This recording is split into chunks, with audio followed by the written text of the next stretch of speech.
Hi friends, this article is taken from today's The Hindu newspaper editorial page dated 10th of July.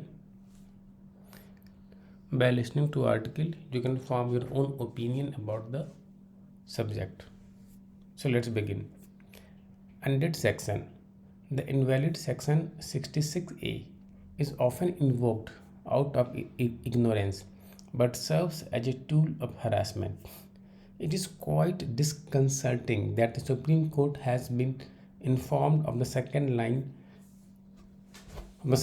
in 2 years that Section 66A of the IT Act, which was struck down as unconstitutional 6 years ago, is still being invoked by the police and in some trial courts.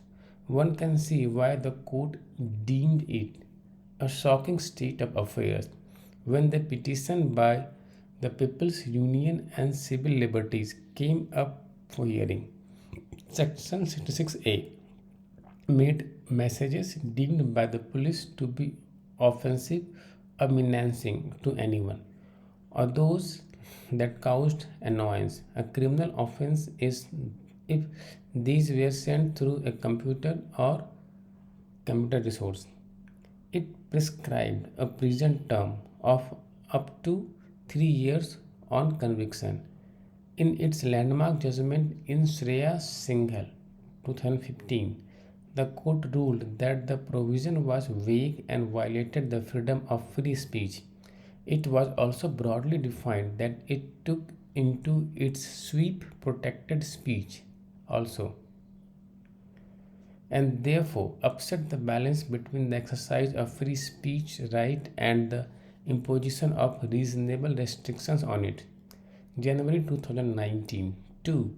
The court's attention was drawn to the same problem of the invalidated provision being used by the police to register cases based on complaints.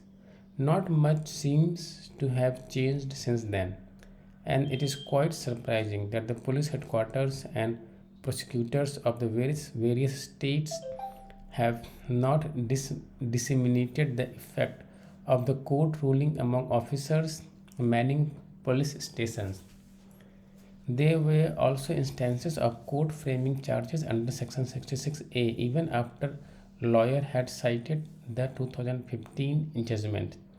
The PUCL has said as many as 745 cases are still pending in district courts in the 11 states.